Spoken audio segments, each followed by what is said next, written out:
dia. Comencem la sessió inaugural de la 5a jornada d'auditoria del sector públic. Interventora general de la Generalitat de Catalunya, vicepresident de l'Institut de Defensor de Proves de Qualitat d'Espanya, el senyor Jordi Joli, está ahí. El tráfico en Barcelona a estas horas es dificultoso. Cuando se incorpore, tenemos la palabra también al señor Joli. Bienvenidos, benvinguts todos a esta jornada que, en atención a las personas que especialmente nos acompañáis de fuera de Cataluña, vamos a desarrollar en castellano. Una quinta edición de la jornada del sector público realmente es para celebrarlo. Refleja una consolidación, un compromiso firme de la profesión, de la corporación, con la transparencia, con las buenas prácticas, con la rendición de cuentas como proceso clave de la gestión pública. Por eso, hoy nos honra poder de nuevo inaugurar esta jornada. Solamente dos cuestiones fuera del programa. La primera es que coincide esta jornada con... Perdón, señor Joli, claro, si es el tráfico, también de llegar.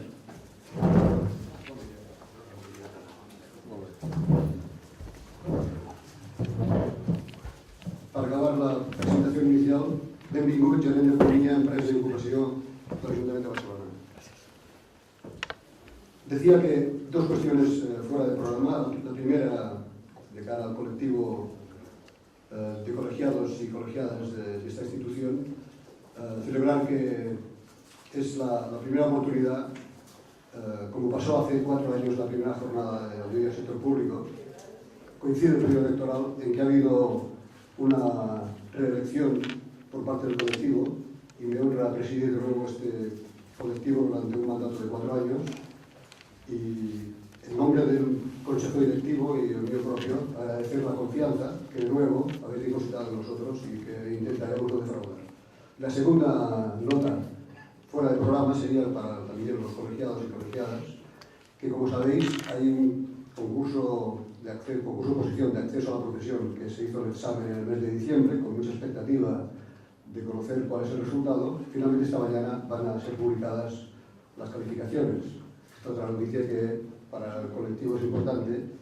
Un colectivo que demuestra su vitalidad. A este examen se presentaron en todo el Estado 1.100 candidatos, a través del colegio 265. Esperemos pues que sea una nueva fuente de ingreso a la profesión por parte de esa área nueva que bien nos conviene. Bien, volviendo a la jornada. El lema de la jornada, como habéis visto en el programa, es por un sector público más transparente y eficiente. Las palabras son retóricas y no tienen contenido. Hoy intentaremos demostrar durante la jornada que sí que vamos a dar contenido a este aspecto de la transparencia y la eficiencia, ¿no? Son temas que vamos a desarrollar, creemos, muy oportunos y de interés tanto para la profesión como para la ciudadanía en general, ¿no? Vamos a empezar con esa visión global de los retos que afronta el sector público, gracias a la conferencia del doctor Ramió, que nos acompaña, que va a iniciarse tan pronto acabemos la sesión inaugural, sin interrupción. Y después habrá 3 mesas redondas: la prevención del fraude en el sector público, contratación, principales métodos de control y la reforma del sector local. Todos ellos, como digo, de gran interés y actualidad, ¿no? Y acabará la clausura con la presencia del síndic mayor, que como cada año nos acompaña y siempre aporta sus interesantes aproximaciones a esta realidad del control. Bien, hablando de reformas, que es el inicio de la sesión, la agenda política de los últimos años, las reformas estructurales es un concepto absolutamente presente en todo el devenir de la gestión política, ya sea por respuesta a una exigencia jerárquica europea, o sea por iniciativa propia, o por novedad, o por insuficiencia de lo que existe, ¿no? Las reformas necesarias, por lo que afecta a nosotros, se han convertido ya, a las iniciadas en el 2011, en leyes, algunas todavía en proyecto, pero van ya desarrollándose a través de leyes, ¿no? Nos interesa destacar hoy, por lo que afecta a nuestra profesión, al control del sector público, sea interno o externo, sea independiente o no, la ley de transparencia que se aprobó en el pasado noviembre, con un gran contenido retórico en la exposición de motivos y creemos con poco despliegue concreto en su contenido normativo, como a menudo sucede en algunas regulaciones, ¿no? Creemos, también lo denunciamos anteriormente, lo lamentamos ya, que se perdió la oportunidad de que el Gobierno cumpliera uno de sus compromisos electorales, que era la elaboración de auditorías obligatorias a todas las corporaciones de más de 5.000 habitantes. Creemos que estas auditorías, bajo la tutela y control de los órganos de control interno y externo, podrían ser desarrolladas por auditores privados, que podríamos aportar nuestra experiencia, nuestra práctica profesional y al mismo tiempo, que supondría obviamente más actividad para la profesión, contribuiría a la mejora del proceso de rendición de cuentas públicas. Y no renunciamos a insistir en esta necesidad que creemos importante, ¿no? Decía que este programa de reformas que tiene el Gobierno aprobado, que va actualizando, en la última actualización del 2013 aparecen anunciadas 2 nuevas reformas, entre las 7 que anuncia y otros aspectos, ¿no? Vinculadas a nuestro campo de hoy. La primera es sobre saneamiento de las cuentas públicas, medidas de consolidación fiscal, medidas de subida de ingresos y ajuste de gastos, ¿no? Y la segunda, modernizar y racionalizar la administración pública, ley para la racionalización y sostenibilidad de la administración local, que como sabéis ya es la primera, todavía no, pero esta ya es una ley que será motivo de desarrollo en la última mesa redonda, ¿no? En cuanto a esta medida de consolidación fiscal, se me ocurre destacar como reflexiones previas 2 paradojas, a mi juicio, interesantes que se dan en el campo de los ingresos y de los gastos, ¿no? La primera paradoja de los ingresos en nuestro país es que España tiene unos impuestos de los más altos de la zona del euro, sea mirando el IRPF o sociedades o IVA, ¿no? Pero está entre los países que menos recaudan. Gran paradoja, ¿no? La media de los ingresos tributarios de la zona euro está alrededor del 46% del PIB, mientras en España solo llega al 37%. Alguno podría decir que esto es debido al periodo de fuerte crisis, pero si miramos la misma ratio del año 2007, donde el efecto crisis todavía no existía, seguíamos estando por debajo en 6 puntos, ¿no? Esto claramente delata un régimen fiscal ineficaz y muy perjudicado por el fraude, ¿no? Publicaba ayer la revista económica El Economista que la estimación de la pérdida en guarismos, en cifras económicas de la última década, por este motivo del fraude fiscal, era de 71.000 millones de euros, ¿no?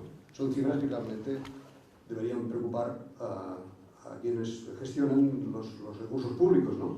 No tanto la parte del gasto de cada uno, sino también esta parte del ingreso que, como decía, pues presenta esta paradoja, que por una parte hay una tributación muy alta, pero una recaudación muy baja, ¿no? Y la paradoja en gastos, también curiosa, es que según el Observatorio Económico que publica el Servicio de Estudios del Banco Bilbao Vizcaya, el gasto público en España, aunque creció del periodo 2003 al 2012 del 38% sobre el PIB al 47%, sigue estando ligeramente por debajo de la media de los países europeos.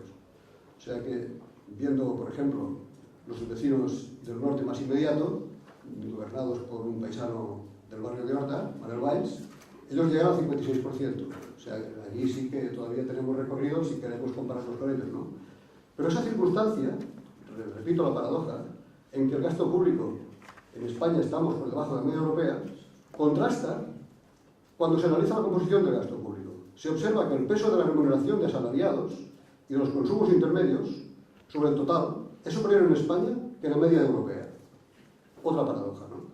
Según el informe anual de la Contraloría Nacional del Ministerio de Hacienda, el gasto público en salarios bajó del 2009 a 2013 un 7,6%, de 125.000 millones de euros a 116.000. Pero estos 7,6% básicamente ha sido recortes en las comunidades autónomas y en el sector local. Solo un 1% corresponde a la Administración Central. Junto a este mayor grado de rigidez del gasto público, también existe la evidencia publicada por el Worldwide Governance Indicators, vinculada al Banco Mundial, sobre la eficiencia de las administraciones públicas, donde también nuestro país, en este caso, está por debajo de la media de los países europeos, ¿no? De lo que se puede inferir que sigue siendo necesario abordar un proceso de transformación de la composición del gasto público que incremente la eficiencia de las administraciones públicas. Esto era las reflexiones que quería someter a estas 2 paradojas a consideración, pues, ya de la audiencia como parte de estas partes de reformas, ¿no? Del resto de la jornada, Parece que nuestra influencia es importante, pero no tanto como para que hoy la portada del País, el fiscal general del Estado, denuncie que faltan leyes y medios contra la corrupción. De verdad que no ha sido ninguna llamada nuestra hace 2 días para que saliera hoy. Es un tema de candente actualidad. Como sabéis, el último barómetro del CIS, detrás del paro y a la preocupación de los ciudadanos es la corrupción, ¿no? El Banco Mundial ha estimado entre 80 y 100.000 millones de euros los perjuicios anuales causados por la corrupción en todo el mundo, ¿no? Un 3% del PIB mundial, ¿no? La corrupción es un fenómeno social que surge en todo lugar donde conviven seres humanos. Esta frase no es mía ni de ningún latino. Esta frase es de un doctor alemán, Herr Rüdiger Kelchenberg, consejero ministerial del Ministerio Federal de Transportes, Construcción y Vivienda de la República Federal de Alemania. Frase que dijo en un contexto interesante, unas jornadas que se han celebrado hace un mes en la Conferencia Internacional sobre Compras, Contrataciones y Concesiones, sus efectos sobre los presupuestos públicos, digamos la trascendencia de este concepto, que ha organizado la Asociación Internacional de Presupuesto Público y el Departamento de Economía y Política Económica de la Agencia de Capacitación y Desarrollo Alemán. En estas jornadas se trató sobre la incidencia del gasto público en compra de bienes de inversión y consumo, que ascendía a cerca del 25% del presupuesto total de estas entidades públicas, identificando la vinculación de este ámbito de la contratación también con el del fraude o de la corrupción, ¿no? Son elementos interesantes, ¿no? En otras ocasiones hemos tenido oportunidad de también manifestar nuestra opinión en relación a factores que realmente son aliados de la corrupción, ¿no? La opacidad, la impunidad, la indiferencia, la resignación de la sociedad, ¿no? Nosotros, nuestra función de control, sea interno o externo, tenemos un gran papel en el tema de la opacidad, en el tema de la transparencia, de la rendición de cuentas, también en el tema de la sensibilización de la ciudadanía, de los profesionales. Donde no tenemos demasiado campo y donde ahí tienen que actuar quienes dirigen los destinos del país y del entorno más cercano europeo y mundial, es la impunidad. En nuestro caso concreto, por ejemplo, esta extensión tan excepcional de aforados, que en España llega a 10.000 personas, creemos que no contribuye para nada en esa lucha contra esta lacra social tan latente y tan difícil, ¿no? Y ya para finalizar estas breves reflexiones iniciales, quiero dar una pequeña nota en lo que será la cuarta sesión o tercera mesa redonda sobre lo que ya es hoy Ley de Racionalidad y Sostenibilidad de la Administración Local. Como decía hace unos días el profesor Subirats, parece que es justamente lo contrario de lo que anuncia su título. Es irracional y conduce a la insostenibilidad. Como siempre, la exposición de motivos suena muy bien. Se propone garantizar un control financiero y presupuestario más riguroso y favorecer la iniciativa económica privada, evitando intervenciones administrativas desproporcionadas.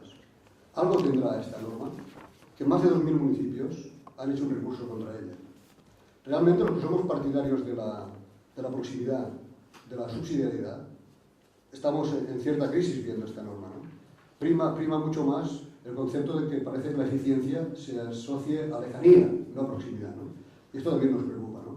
Y de todo esto vamos a tener oportunidad de que nos hablen esta mañana los expertos, a quienes aprovecho ya para agradecer también la facilidad, el acceso que nos han facilitado traerlos hoy para compartir estas sesiones, ¿no?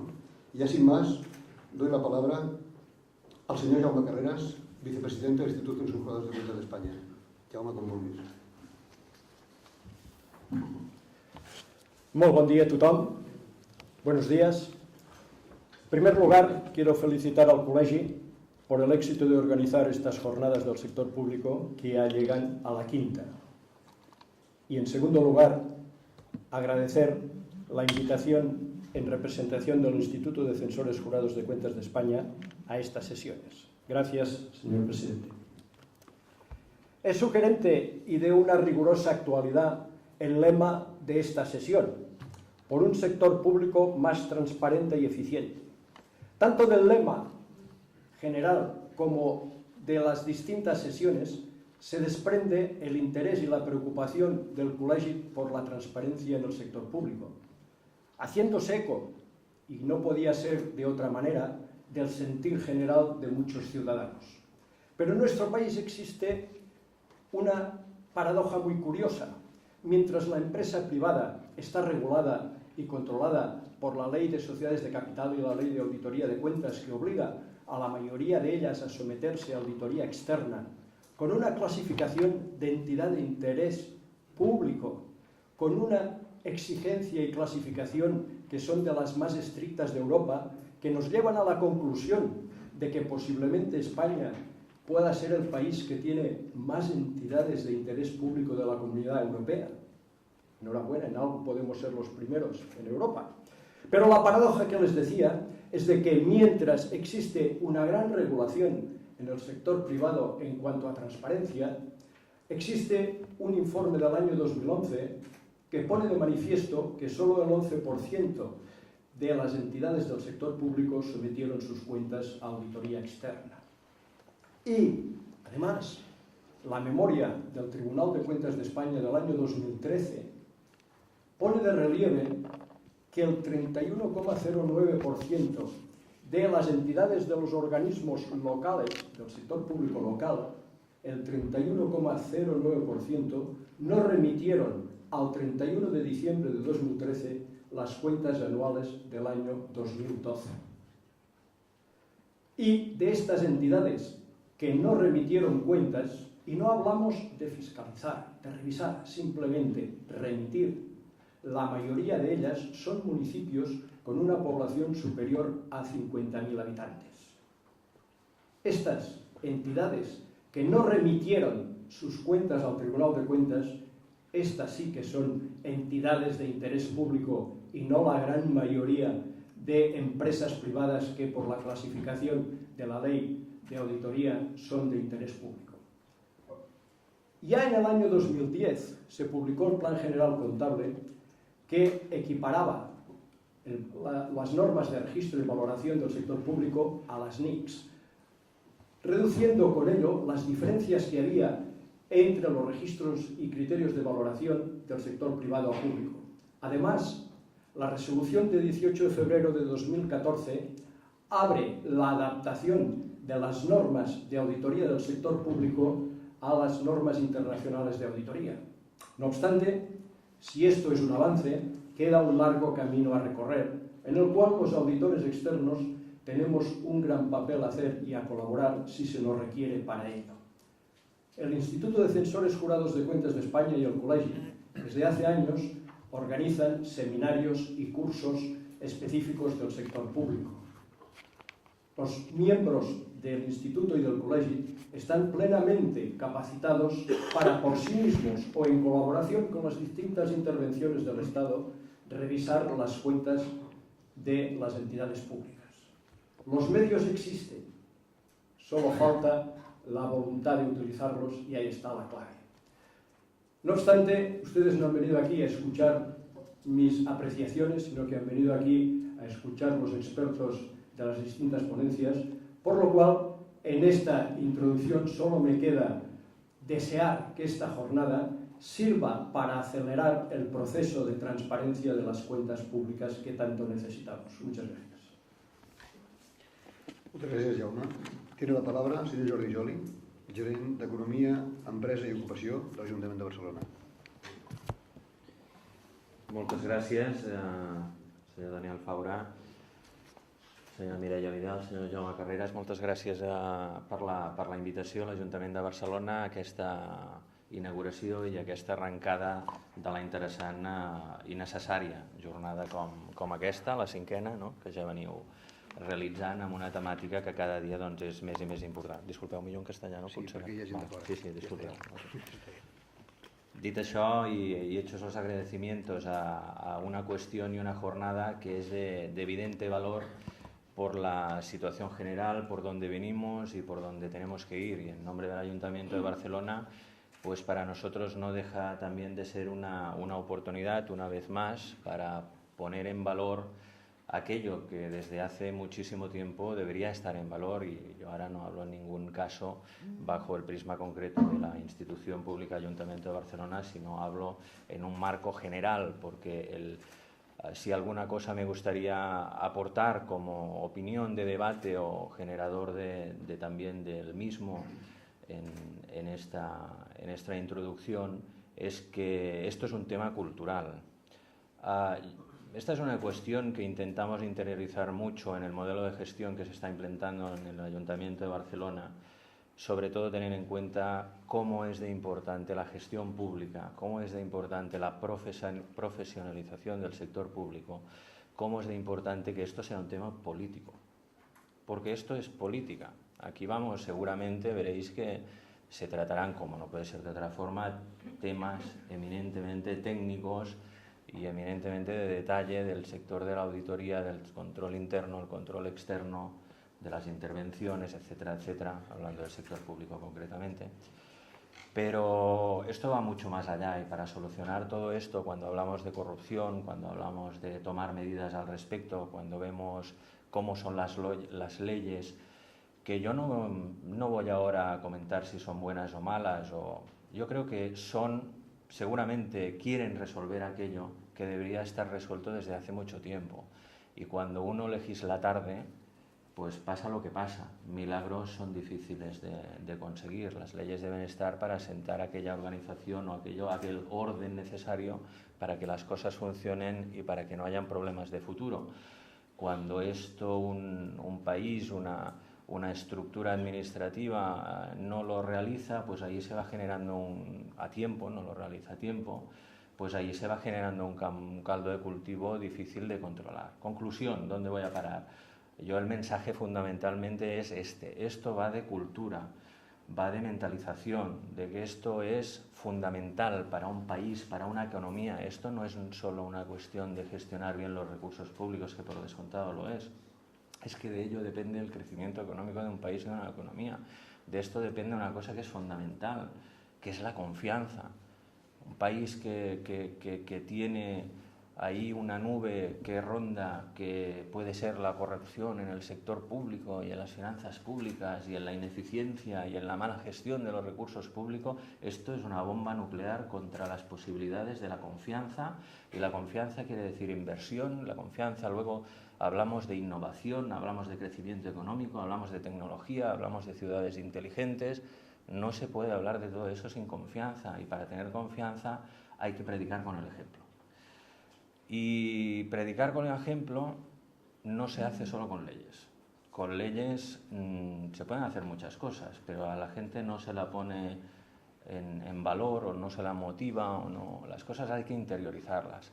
Y tampoco nos vamos a cansar de decir que hay que hacer modelos que inculquen, introduzcan también a la cultura política cómo de importante es esto. Evidentemente hay muchas materias que quizás la política en general, la clase política en este país se siente más cómodo en otro tipo de políticas, las sociales, las culturales, las deportivas. Todo esto está muy bien, es fundamental para un país, pero todo esto hay que hacerlo con sostenibilidad, y esto es absolutamente fundamental. Y yo creo que los ciudadanos hoy en día le piden esto también a la política y a sus gobernantes, que hablamos de recursos públicos, pero venimos de una cultura donde hay un auténtico amor al gasto, no voy a decir descontrolado, pero es que es así, parece mentira, pero venimos de una cultura que como más se gasta, más bien se hace la política. Y esto es un desastre. Ahora bien, oportunidades todas las del mundo. Ahora además, creo, y esto es lo que estamos trabajando muy a fondo en Barcelona, tener una cultura que se preocupe por los resultados. Aquí hablamos de auditoría pública, pero ¿qué cuentas auditamos? Auditamos la contabilidad financiera. ¿Quién hace contabilidad financiera? Auditamos la contabilidad presupuestaria, auditamos qué resultados, cuáles son cuando el Estado español presenta sus números y sus cuentas, déficit y deuda de calidad, se supone, y bien contrastada. ¿Sabemos qué resultado estamos hablando exactamente? ¿El Sistema Europeo de Cuentas de cuándo nos viene? ¿Del año 1995? ¿Cómo se mide ese déficit? Bueno, ahora tenemos una ley de estabilidad presupuestaria que al segundo intento nos deja muy claro cómo se calcula la capacidad y necesidad de financiación de una administración pública o del sector público. Está muy bien, bienvenido sea. En septiembre del 2011 el Ayuntamiento de Barcelona tomó la primera medida de gobierno que tomó, fue orientar toda la planificación financiera al Sistema Europeo de Cuentas. Si tenemos dudas de nuestra legislación, no dudas, pero como vamos tarde en tantas cosas, pues una de mis recomendaciones es mirar a Europa. mirar a Europa, porque Barcelona además es una ciudad global, es una ciudad que debe mirar a Europa, y es que el país entero debe mirar a Europa y debemos armonizar las cuentas, pero claro, ¿armonizamos qué? Si tenemos muchas cuentas aquí. Y yo puedo dar muchos resultados del Ayuntamiento de Barcelona. Repito, la contabilidad financiera, el de capacidad y necesidad de financiación del Sistema Europeo de Cuentas, el presupuestario, podemos hablar del remanente de tesorería, y todo eso se lo contamos a un alcalde y le decimos, a ver, puedes escoger, ¿no? Y todo tiene su justificación, pero a ver, ¿cómo se puede hacer planificación financiera si entre todos no nos hemos puesto de acuerdo todavía en cuáles son las bases y los criterios para hacer planificación financiera? Bueno, nosotros hemos decidido que son aquellos que corresponden al Sistema Europeo de Cuentas. Europa no está exenta de problemas y Europa ha de tendir y tendirá hacia tener una contabilidad financiera que sea consolidable de acuerdo con el Sistema Europeo de Cuentas propia, porque es fundamental que todas las entidades del sector público, sea administración pública, sean empresas públicas, todo lo que consolida dentro del sector público sea armonizado en sus cuentas y sea consolidable directamente por la contabilización, porque un Estado necesita de la microcontabilidad. La microcontabilidad ha de estar alineada y ha de ser la base para tener un cálculo de déficit y deuda de un Estado de calidad y en consonancia, y todos debemos hablar el mismo idioma. Esto dentro de un Estado, pero es que encima el problema es más grave, porque es que todos los Estados de la Unión Europea deberían trabajar con las mismas normativas, porque al final, si no, pues pueden haber las dudas que hay, y cuando hemos atravesado momentos, ¿no?, donde venían los famosos hombres de negro a saber exactamente cuáles son las cifras de una administración pública. Claro, esto es fundamental. Y una cosa más, y con esto acabo. Auditorías, por descontado. Yo creo que la función del control externo es fundamental. Hay que hacer una apuesta por la transversalidad en las políticas económicas dentro de la administración pública. He hablado de gestión, esto es todo un ciclo. Es gestión estratégica, son prioridades políticas, es buena determinación de hacia dónde vamos, es hacer unos presupuestos que se alineen a ello, es hacer unos presupuestos que piensen en el impacto que eso va a generar en un resultado financiero. Por lo tanto, aquí hay una relación absolutamente necesaria entre presupuesto y finanzas, entre presupuesto y resultado, porque no es suficiente en contabilizar bien y contabilizar de forma armonizada. Es que hay que prever cuál va a ser el resultado, porque claro, esto va de sostenibilidad financiera. Puedo calcular muy bien y puedo tener un resultado muy armonizado, pero si es un déficit armonizado y es un déficit no financiable, pues voy a tener un problema muy grave. Por lo tanto, hay que hacer entrar políticas ex ante en un tema en el que estamos demasiado acostumbrados a trabajar solo en mentalidad ex post.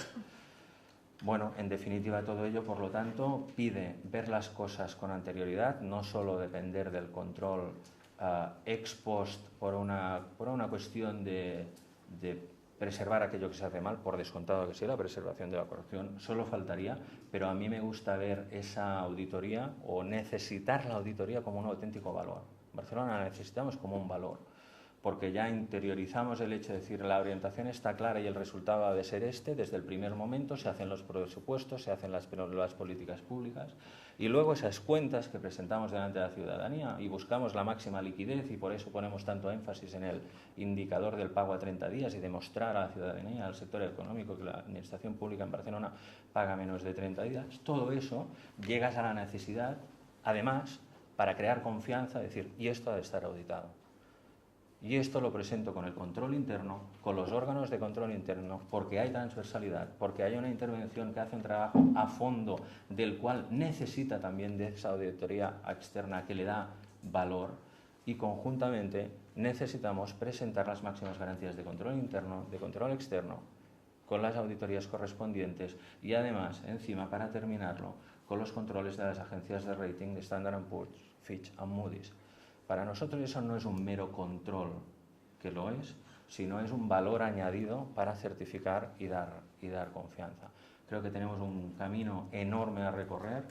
Europa está en esta línea, el Estado, Barcelona, la Generalitat de Cataluña, todos debemos remar en esta dirección y es la dirección que realmente creo que es la oportuna, pero por descontado, con la máximo optimismo, con el máximo mentalización de futuro, pero con muchísimas cosas por delante a corregir que merecerán un esfuerzo tremendo, porque las cosas y todo lo que ha pasado no se soluciona en 2 días. Creo que esto hay que mentalizarse y seguir trabajando hacia adelante. Muchas gracias y que tengáis una jornada de la que podáis sacar mucho provecho. Moltes gràcies, senyor Joli. Tiene la palabra Mireia Vidal, interventora general de la Generalitat de Catalunya. Bon dia. Bon dia, president del Col·legi de Catalunya, vicepresident del Col·legi d'Espanya, gerent de l'Ajuntament de Barcelona, membres del col·legi, auditors, companys del sector públic, profesionals que m'han dit que venen també de fuera de Cataluña. A todos quiero darles la bienvenida a esta jornada. He destacado los diferentes colectivos que asisten porque para mí es una satisfacción poder colaborar en esta iniciativa del colegio. Ya es el 5º año. Yo no llevo tantos colaborando, pero sí he asistido, yo creo que prácticamente en todas las ocasiones, como si no en una ponencia, así como asistente, como participante en la jornada. Y es muy interesante que tanto profesionales del sector privado como profesionales de la administración podamos compartir inquietudes sobre las novedades y los retos de futuro en el sector público. El título de esta jornada es "Por un sector público más transparente y más eficiente". En un momento de crisis económica en que los presupuestos de las administraciones se reducen sobre todo porque disminuyen sus ingresos y eso obliga a disminuir evidentemente los gastos y a más pues para cumplir con los objetivos de estabilidad presupuestaria, lo que implica que todavía quiera más importancia estos 2 principios, ¿no? La transparencia y la eficiencia, ¿no?, en la gestión pública. Desde el año 2013, el año pasado, la Generalitat de Cataluña, ¿no?, ha puesto un portal web, que es el portal de la transparencia, con el objetivo de dar cada vez más información a los ciudadanos sobre la gestión pública. Se ha escrito bastante en los medios de comunicación sobre la información que da este portal. Este portal lo que hace es centralizar mucha de la información que ya se daba, pero además recoge información nueva, ¿no?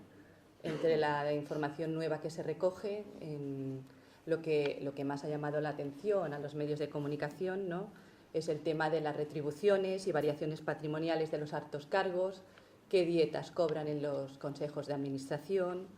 Este tipo de información, ¿no?, es la que a efectos periodísticos quizá llama más la atención, pero hay mucha otra información nueva y que se ha puesto a disposición de los ciudadanos pues para que quien tenga interés pues pueda ir, ¿no?, viendo qué pasa en la gestión pública.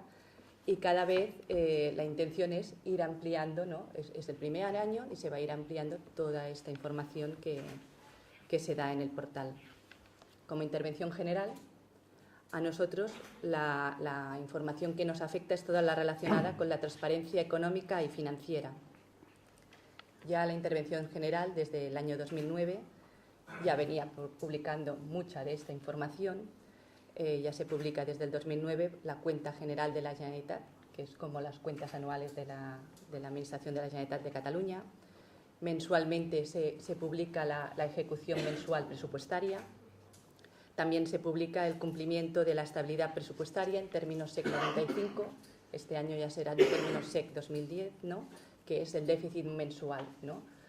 En el año 2013 ya fue el primero que se empiezan a calcular déficits mensualmente. Años anteriores se calculaban trimestralmente, ahora ya cada mes se está dando la ejecución presupuestaria mensual y a más la ejecución en términos de déficit con los criterios del Sistema Europeo de Cuentas, ¿no?, que es la información contable armonizada y con criterios, que es lo importante, ¿no?, que es con criterios de meritación. Para nosotros lo importante y en lo que estamos trabajando mucho ahora es ya no solo en dar esta información y que sea información mensual y cada vez dan más información, sino que la información que damos sea de calidad, ¿no? Cuando decimos de calidad, ¿qué pasaba? Pues que mucha información y mucho gasto se estaba quedando en los cajones y cuando miramos las ejecuciones mensuales resulta que el gasto se concentraba el último trimestre del año y parece que no trabajamos durante la primera parte del año. Pues se intenta desestacionalizar el gasto, es decir, aproximar la contabilización cada vez más a la realidad, ¿no? a la corriente real de flujos. Para eso hemos tenido que hacer toda una serie de cambios en los procedimientos, en los sistemas informáticos. Por ejemplo, los sistemas informáticos había una doble contabilización, ¿no? Una vez se fiscalizaba el gasto en los departamentos por las intervenciones delegadas, apretan la máquina y hacían una contabilización provisional. La información pasa a la subdirección de control, de contabilidad, y allí se hace la contabilización definitiva. La verdad es que a la práctica poca revisión adicional había y se retrasaba pues unos días la contabilización definitiva y la tramitación de ese gasto y en ocasiones, si llegaba a interesar, incluso se podía retrasar un tiempo la contabilización de una parte de gasto y se podían dar ejecuciones trimestrales pues un poco más favorables, aunque a final de año aparecía todo el gasto. Para evitar estas tentaciones, pues este doble clic de la máquina se elimina y ya en el momento que se dice que una despesa es correcta, ya en el primer paso de fiscalización en los departamentos ya queda contabilizado en definitivo y se evita todo tipo de tentaciones. Aparte de eso, intentamos pues, conocer, ¿no?, el gasto real en el momento en que llega una factura a la Generalitat. Las administraciones, al no hacer IVAs, pues no tenían registro de facturas y no se conocía el gasto hasta que aquella factura no estaba conformada y había crédito en la contabilidad.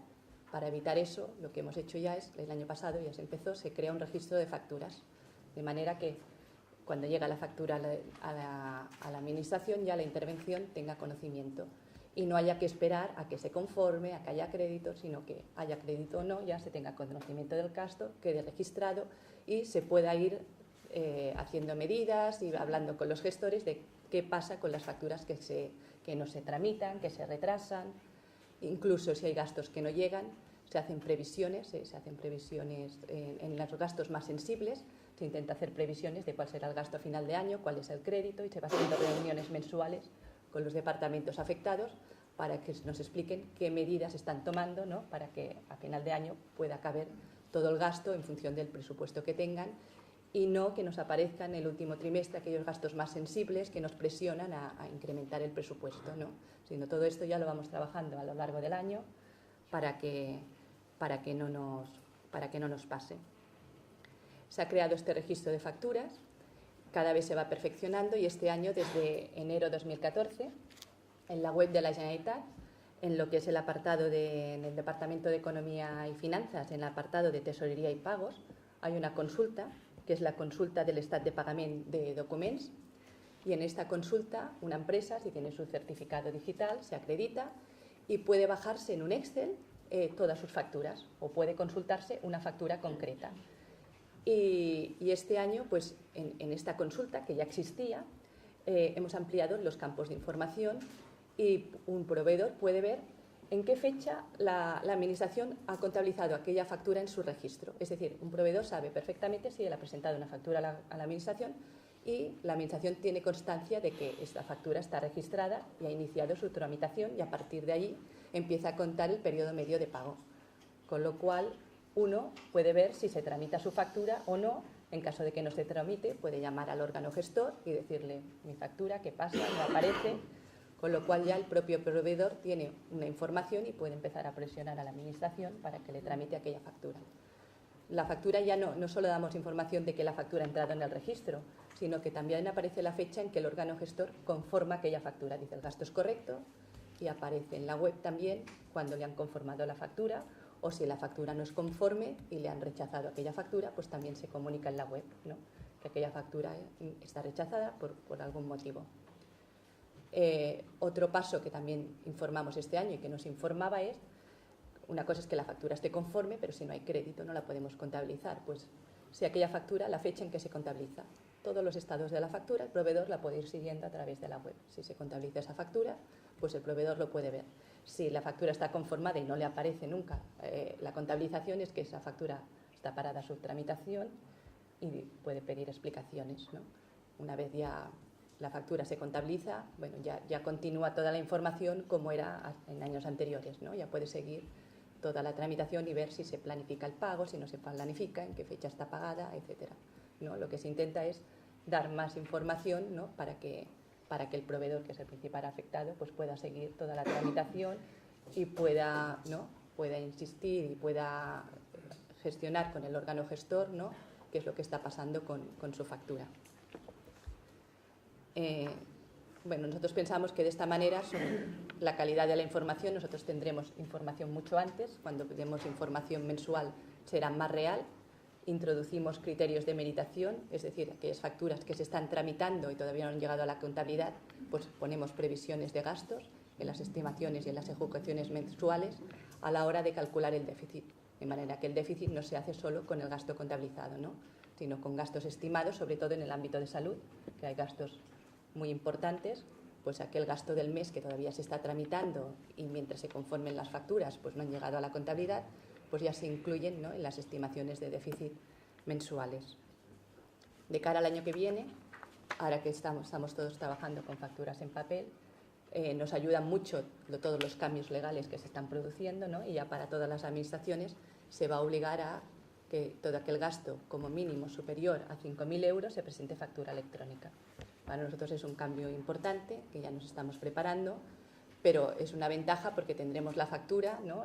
la factura llegará a la administración y llegará a la intervención general en tiempo real, ¿no? Tendremos información de las facturas en tiempo real porque obligaremos a que todos entren, ¿no? en formato electrónico, con lo cual nos ahorrará también muchos costes de tramitación administrativa, que esto es un tema importante, nos hará ser más eficiente, pero sobre todo será importante por la información interna que tendremos y la información de cara al proveedor que podremos dar.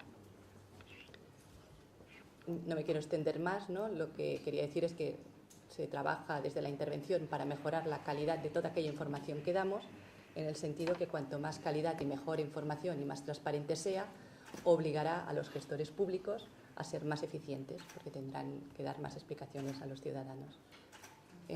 Bueno, deseo que tengan una buena jornada y buenos días. Muchas gracias, Mireia.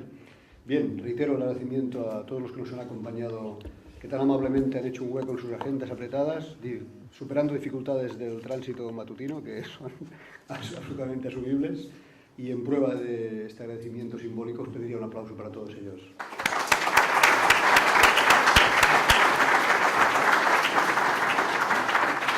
Y a continuación, la mesa inicial inaugural. El señor Donato Moreno, vicepresidente del Colegio, presentará al conferenciante, doctor Rabío. Por favor, cuando quieran. Solamente dos aspectos logísticos de la jornada. Hay previstas, obviamente, unas pausas, café y una comida cóctel al mediodía. Queríamos hacerlo en la parte exterior del colegio, pero la tregua de Sant Jordi, por lo visto, está anunciada que al mediodía igual hay algún problema. Tenéis que subir a la segunda planta, donde también tenemos un pequeño solarium que vamos a intentar entre exterior e interior compartir esos retos. Gracias.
Yo creo que lo van poniendo en marcha ellos.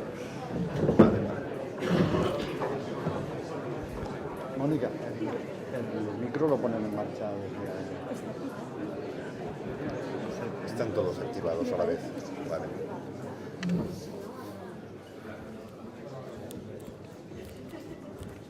Sí.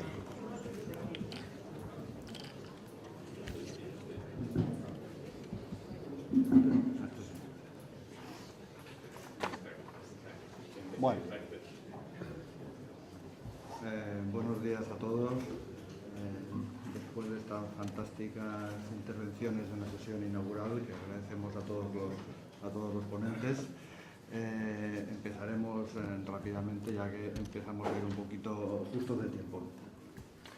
Como nos ha recordado Daniel Faura en su presentación, el lema elegido para esta quinta jornada de auditoría del sector público es por un sector público más transparente y eficiente. Ello de por sí ya es demostrativo de las buenas intenciones de los organizadores de este evento. Esperemos que se consiga, aunque sea un pequeño movimiento en ese sentido. Para poder lograrlo, lo primero es saber a qué nos estamos enfrentando.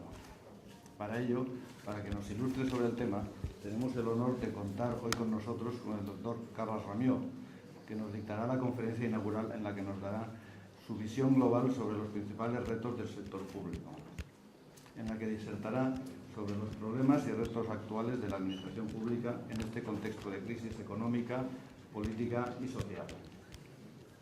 Entiendo que nos dará su experto diagnóstico y valoración de las reformas realizadas y formulará algunas propuestas de cambio y mejora. Carles Ramió, para los que no lo conozcáis mucho, es catedrático de Ciencia Política y de la Administración en la Universidad Pompeu Fabra, en la que ocupa actualmente el cargo de vicerrector. Ha ocupado, entre otros puestos, los cargos de director de la Escuela de Administración Pública de Cataluña, presidente de Ivalua, Consorcio para la Evaluación de Políticas Públicas, y decano de la Facultad de Ciencias Políticas y Gestión Pública de la UPF. Es autor de 16 libros y de un centenar de artículos sobre instituciones y gestión pública. Su último libro, La extraña pareja, la procelosa relación entre políticos y funcionarios. Para organizar un poquito la sesión, pues os informo de que una vez finalizada su exposición, se abrirá un turno en el que podréis expresarle los comentarios que tengáis y formularle las preguntas que consideréis oportunas. Acabada esta breve introducción, cedo la palabra a quien realmente tiene cosas que decir. Carles, por favor. Bien, muchas gracias, señor Donato Moreno. Muchísimas gracias al colegio. El agradecimiento al presidente, aquí al vicepresidente. La verdad es que es para mí un honor pues, participar en estas jornadas. Yo soy profesor de gestión pública y los de gestión pública, es decir, de management, nos interesa solo la flexibilidad, la relajación de las instituciones para que sean más eficaces y más eficientes.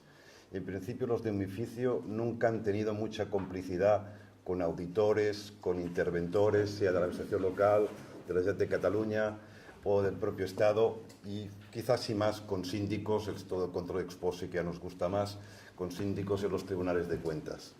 Bien, yo a pesar de pertenecer a esta tribu de gestión pública, no comparto esta opinión. Yo creo que aquí se ha cometido un grave error, que es confundir una organización pública con una institución pública. Los de mi oficio ven las administraciones públicas como si fueran organizaciones prestadoras de servicios que el único prioridad es prestar servicios con criterios de eficacia y eficiencia. Hace unos años estuve en una mesa redonda en el Cercle de Economía, donde estaba el jefe de gerentes del Ayuntamiento de Barcelona, del anterior mandato, la anterior legislatura, y dijo a los empresarios, porque el Ayuntamiento de Barcelona básicamente es una empresa prestadora de servicios. Yo entonces allí ya me solivianté y salté y dije, no, eso es mentira. El Ayuntamiento de Barcelona no es una empresa prestadora de servicios. El Ayuntamiento de Barcelona es una institución pública que como institución pública tiene que aportar a la sociedad seguridad institucional y jurídica, que con la seguridad institucional y jurídica se consigue el desarrollo económico y con ello lo que queremos, porque es un medio, el desarrollo humano. Y luego, además, es una organización que presta servicios públicos. Porque esta confusión nos ha generado muchos problemas. Porque para vestir el santo de la eficacia y la eficiencia hemos desvestido a la Santísima Trinidad de la seguridad institucional y jurídica. Lo ha dicho antes Jordi Joly. A ver, si un empresario catalán quiere invertir en Colombia y resulta que en Colombia nos han hecho caso los de gestión pública y tiene una gestión muy fluida, y para abrir una empresa, que aquí se demoran 9 meses los trámites que hacen las administraciones públicas, allí solo se demoran 15 días porque han aplicado de forma agresiva la nueva gestión pública, y muy bien, evidentemente el empresario catalán va a quedar totalmente alucinado. Es decir, hombre, aquí estos trabajan muy bien en el sector público. Pero mi pregunta es, ¿este va a ser el elemento determinante que va a hacer que el empresario catalán invierta su dinero, su capital en Colombia? En absoluto. Él va a invertir o no su capital en Colombia si detecta instituciones públicas solventes, sólidas, seguras, que no cambian las reglas de juego, que están bien controladas. Por lo tanto, yo me siento muy cómodo en este auditorio porque entiendo yo que los de su profesión, en sus diferentes dimensiones, pues lo que hacen es reforzar la institucionalidad de la administración pública, que reitero que es la base del desarrollo económico y con ello del desarrollo humano. Bien, ya entrando más en materia, bueno, y eso además yo lo he aplicado en la práctica, ¿eh? Cuando he dirigido a algún organismo autónomo, lo primero que preguntaba era, ¿cómo es el interventor? En ese caso era interventora, y me dijeron, durísima, lo peor de lo peor te ha tocado. De hecho, bloqueó a la anterior directora en la anterior legislatura, y yo me puse contento. Dije, hombre, yo lo que quiero es un interventor que sea un buen interventor y que sea duro, porque eso me va a aportar a mí seguridad en mi gestión. Luego hablé con ella, tuve una conversación de 2 horas donde le expliqué todo mi proyecto y a partir de entonces ya no tuve ningún problema. Lo pude hacer todo. Cada problema que teníamos, ella buscaba soluciones y de hecho me reuní solo 2 o 3 veces durante una legislatura de 4 años. Con lo cual se demuestra que se puede trabajar con criterios de eficacia y eficiencia y además con un control económico formal, pues obviamente ortodoxo. Bien, dicho esto, a mí me toca hacer como un balance sobre la situación actual de la administración pública, las reformas que han hecho las distintas administraciones públicas y también algunas propuestas de futuro. A ver, sobre el balance de lo que han hecho a nivel de reforma administrativa las diferentes administraciones públicas en España, puedo ir muy rápido porque no han hecho nada. Me explico. Evidentemente, la crisis económica era una enorme oportunidad para hacer una gran reforma de la administración pública en este país. Empecemos por el Estado. El proyecto Cora, pues la verdad es que no es una reforma, lo presentan como la gran reforma del Estado y yo en un artículo en el periódico dije que no era una reforma, sino que era una simple poda. Es un informe que se limita a proponer la supresión de 60 y pico organismos de los miles que tiene el Estado, con lo cual realmente no es. Y además, una poda no es una reforma. Pero la administración pública, el modelo burocrático de administración pública, que siempre lo criticamos tanto porque es tan abigarrado y tan barroco, pues la verdad es que yo lo miro con mucho interés porque lo veo como una planta exuberante. Es decir, cuando tú plantas una administración pública, te crece súper rápido. Es como un ficus de carácter tropical y tiene una tendencia enorme a silvestrarse. Si tú tienes un modelo burocrático, ¿qué tienes que hacer? Un cuidado servicio de jardinería, que vaya recortando casi a diario o semanalmente aquella planta que crece de una forma realmente esplendorosa. Claro, como no tenemos servicios de jardinería en la administración pública, al cabo de 12 años aquello es una auténtica selva y entonces empezamos a podar. Y a eso le llamamos reforma. No, mire, reforma no es podar. Reforma es cambiar la estructura del jardín y eso es lo que no ha hecho el Estado. Luego, a nivel autonómico, yo no tengo noticia de ninguna reforma. La Generalitat de Cataluña hizo una comisión de expertos, tiene un proyecto, pero la verdad es que no ha hecho absolutamente nada, con lo cual aquí sí que pues no puedo decir nada de nada, salvo que está perdiendo la oportunidad de hacer unos cambios que pueden ser importantes y necesarios. Y luego tenemos el caso de la administración local, que no voy a tratar mucho porque tenéis una mesa redonda específica sobre esta materia con expertos que conocen mejor el tema que yo, pero allí sí que la cosa cambia radicalmente. Allí sí que se ha hecho, con la Ley de Sostenibilidad del Sector Local, una reforma brutal. Es un cambio espectacular como nunca se ha visto ningún cambio en las administraciones públicas de este país en los 2 últimos siglos. Y es un cambio que creo que es equivocado. Hay una fijación absoluta con la administración local, pero no es una fijación del gobierno español, es una fijación de la Troika. La Troika ha puesto el ojo en la administración local española cuando en el fondo no es responsable del déficit, tiene un déficit realmente escaso y la mitad de este déficit global es del Ayuntamiento de Madrid. Si quita el Ayuntamiento de Madrid apenas tienen déficit. Con lo cual es absolutamente incomprensible esta ley. Bueno, sí que es comprensible porque simplemente Rajoy lo que ha hecho es caso a Bruselas y además pensando siempre que Bruselas son tontos, porque ha hecho una ley muy radical donde a la práctica implicaría vaciar de competencias a todos los municipios pequeños y vaciar de competencias, las competencias que son impropias, que son las importantes, donde se hacen las políticas, de los ayuntamientos medianos e incluso grandes. y es una ley que debe convencer mucho a Bruselas, pero es técnicamente, políticamente y organizativamente inaplicable. Y Rajoy lo sabe, y lo saben los que han aprobado la ley, porque es simplemente para entretener a Bruselas y para entretenernos a todos. Hay algunos pequeños cambios, el poder que tienen los interventores, que es ahora espectacular, que estos sí se implementarán automáticamente, pero lo que es la sustancia de la ley, pues no se va a implementar. Es cierto que en España tenemos un problema de fragmentación municipal, tenemos municipios que son muy pequeños. Claro, eso nadie se atreve a agarrar el toro por los cuernos porque implicaría fusionar municipios, como han hecho hace 10-12 años Dinamarca. Aquí tenemos una cultura muy parroquial, yo soy de Torroella de Montgrí y me tocaría fusionarme con la Escala y salgo a hacer daño a la calle, porque los de la Escala es lo peor de lo peor. Con lo cual, esta cultura parroquial que tenemos, pues no hay ningún partido político que se atreva a afrontarla.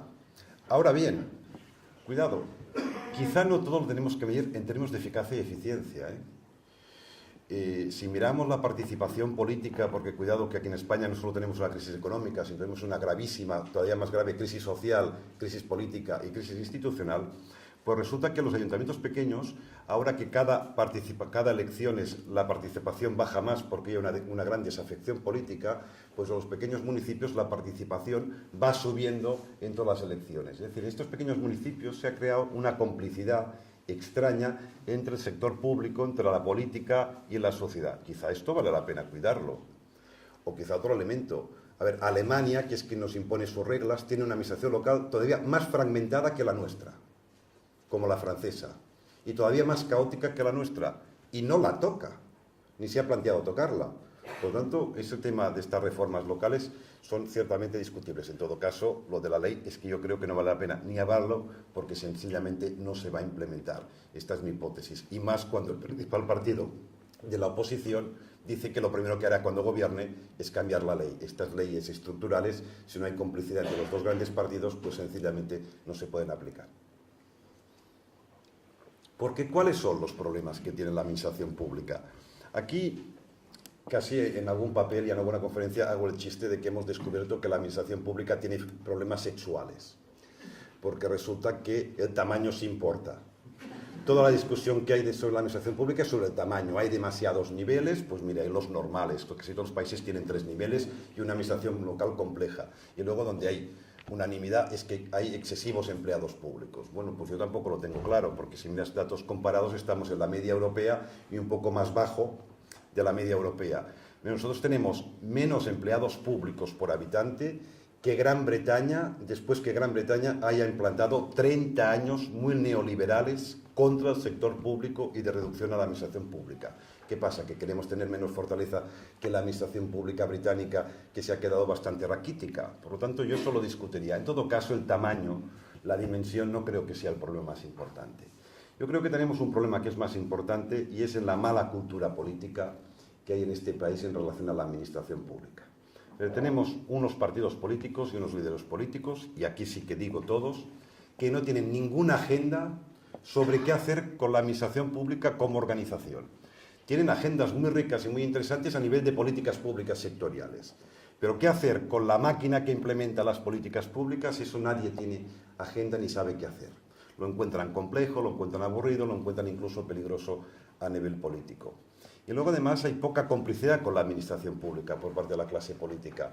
A veces lo ven más, y eso los interventores lo sabrán muy bien, se ve más al funcionario como una barrera, un obstáculo que hay que superar para poder implementar tu programa político, cuando justamente es al revés.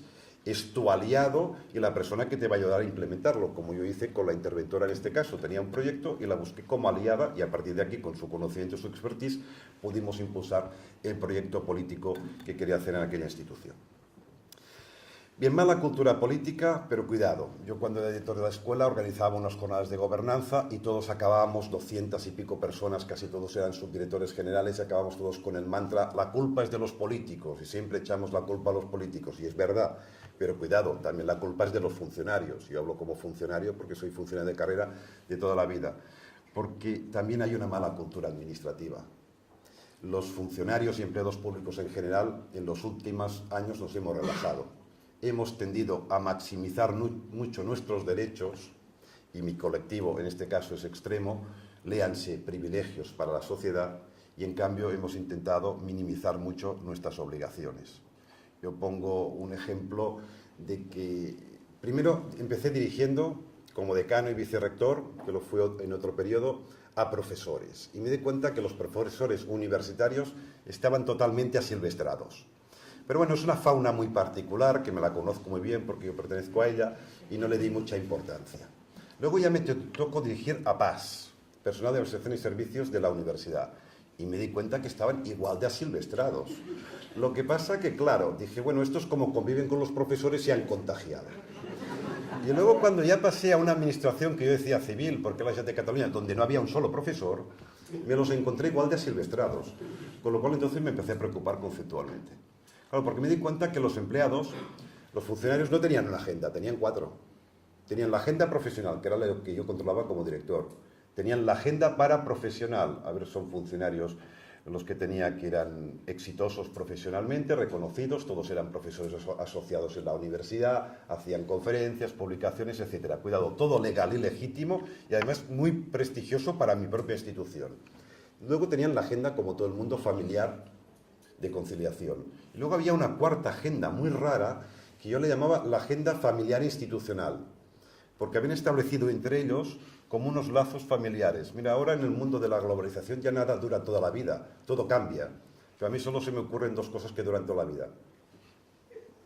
Una es tener hijos, que eso es para toda la vida, y la otra es adquirir la condición de funcionario. Es algo que es totalmente contra natura. Y claro, al final de estar tan juntos, acaban de establecer unas relaciones familiares, que eso es muy bonito, yo me sentía el padre de familia al dirigir la institución, pero cuidado, también es muy duro, porque dirigir una institución donde cada día es la cena de Navidad después de las copas, donde se desatan las pasiones, eso es complicado. Y claro, me venía a ver a veces algún empleado y me decía, director, estoy estresado. Y yo pensaba, no será por el trabajo que te he dado. Que yo exigía, pero exigía el 100%, no eran los animales que exigen el 200%. No, claro, estaba estresado porque al exigir yo el 100% de su agenda profesional, porque él tenía la siguiente priorización. Primero la agenda para profesional, luego la agenda familiar, luego la agenda familiar institucional y la última, la profesional. Si yo aprieto a tope la última, tenía una interferencia de agendas y se estresaba. Eso lo tenemos que reconocer y los profesores universitarios quizás seamos los peores en esta especie. Bueno, mala cultura política, mala cultura administrativa. Claro, entonces si tenemos mala cultura política y mala cultura administrativa, entonces ¿qué pasa? ¿Que todos los inadaptados sociales van a trabajar a la administración pública? Sea por la vía política o por la vía del empleo público, eso a mí no me cuadra. Y además esto sería ya excesiva autocrítica. Entonces yo creo que nos falla lo que es la sustancia. Y eso también lo ha dicho a los ponentes en la presentación. Nos falla la sociedad. Tenemos una mala cultura cívica en España y en Cataluña. En Cataluña está justo la media de España. En España y en Cataluña hacia la administración pública. Somos una sociedad, y hay una tesis que así lo defiende, que somos burófobos. Odiamos profundamente como sociedad a la administración pública. Y ese es un problema grave. Que eso no sucede en otros países. En otros países, cuando se les pregunta, que esta es la pregunta, por el sector público en general, en abstracto, aquí somos brutalmente críticos, nos hemos quedado con clichés del siglo XIX y no reconocemos que la administración pública ha evolucionado bien hasta el siglo XXI, la española. En cambio, esto en los países de nuestro entorno no sucede. En Francia, Alemania, Gran Bretaña, cuando les preguntan en abstracto por la administración pública, todos contestan muy positivamente. Luego ya son más duros cuando se les preguntan por servicios concretos que conocen y han consumido. Cosa que en España pasa lo contrario. Cuando se les pregunta, no en general, sino en concreto, por servicios públicos que conocen porque han consumido, entonces pasan de burófobos a burófilos. Aman profundamente la administración pública, porque, cuidado, aquí hay que reconocerlo, hemos tenido la capacidad de prestar muy buenos servicios hasta la crisis, en términos generales, muy por encima de la media europea. Y eso hay que reconocerlo como un logro que hemos conseguido entre todos. Pues bien, ¿por qué eso es un problema psiquiátrico grave de la sociedad española? Porque claro, cuando te preguntan por las instituciones públicas, en el fondo es una pregunta con trampa.